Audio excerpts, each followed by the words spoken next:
Hello everyone and welcome to Cosy Manifestation. In today's episode, I want to talk about something I believe resonates with many of us. Learning to accept rejection and understanding how our mindset can influence our reactions. Rejection is something we all experience, whether in our personal lives, professional endeavors, or even in small everyday situations. But how we handle rejection plays a huge role in shaping our emotional well-being and our ability to move forward. So today, I will share some thoughts, personal experiences, and techniques that have helped me learn to accept rejection, stay positive, and improve my overall mindset. So the first thing I want to share is understanding rejection.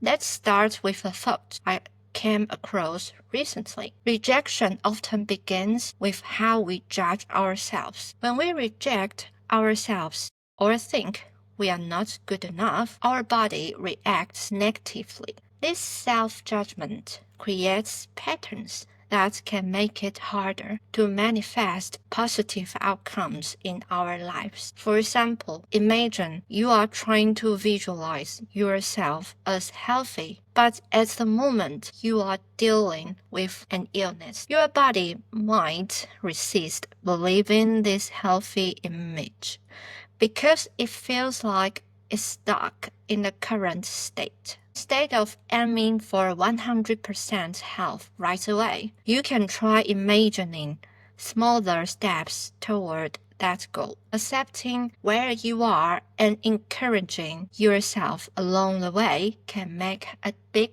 difference. So my personal experience as a PhD student. Let me share a personal story. As a PhD student, I have faced challenges, especially because English isn't my native language. It took me years to learn, and even now, reading and speaking fluently can be tough. When I started my PhD, I often pushed myself too hard, thinking I needed to work long hours to achieve good results. But this pressure wasn't helpful. It was like I kept telling myself I wasn't good enough. My body reacted negatively, and after hours of reading, my eyes would go red or swollen. Eventually, I realized I needed to respect my body's limits. I started using a timer to break my work into manageable chunks. 25 minutes of focused reading, followed by a break. This method has helped me stay productive while also taking care of my well-being. By listening to my body and paying attention to how I feel, I have learned to work more naturally and efficiently. I encourage you to give this method a try for at least 1 week and see how it works for you. So the third thing I want to share about is respecting rejection. Now, let's talk about rejection itself. Rejection can happen in many forms. Maybe someone cancels a meeting you were looking forward to, or they don't respond the way you hoped. In these moments, it's easy to feel hurt and disrespected. But I have learned to look at rejection objectively. For example, when someone cancels a meeting, I try to consider their perspective. Maybe they are feeling unwell or overwhelmed. It's not always personal. Respecting other people's decisions, even when they reject us, is an important skill. It helps us stay calm and avoid jumping to negative conclusions. So the fourth thing I want to share about are the techniques for handling rejection. Here are 2 techniques I have found helpful when dealing with rejection. The first thing is being objective, as I shared earlier. When rejection happens, try to see both sides of a situation. Ask yourself, why might this person have made this decision? Is there something I can improve? Taking a step back and analyzing the situation calmly can help you avoid feeling hurt or stuck in negative thoughts.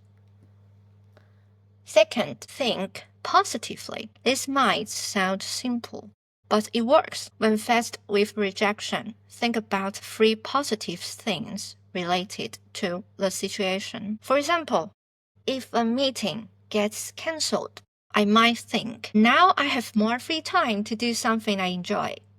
Or the other person might feel relieved to rest or focus on their needs.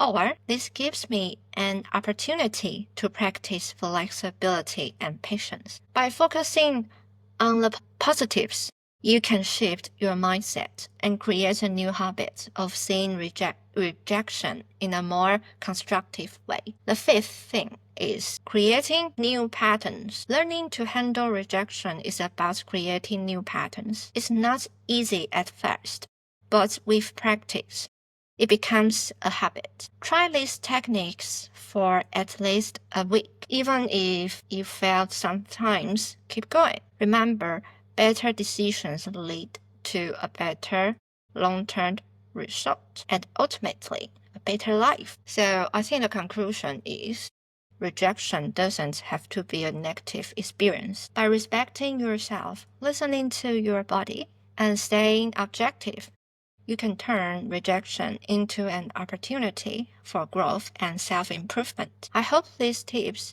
I shared today help you in your journey. Remember, it's okay to take small steps and prioritize your well-being. Thank you for tuning into this episode. If you found it helpful, feel free to share it with someone who might benefit from those insights. And as always, I would love to hear your thoughts or experiences. Reach out to me and take care. I will see you in the next episode.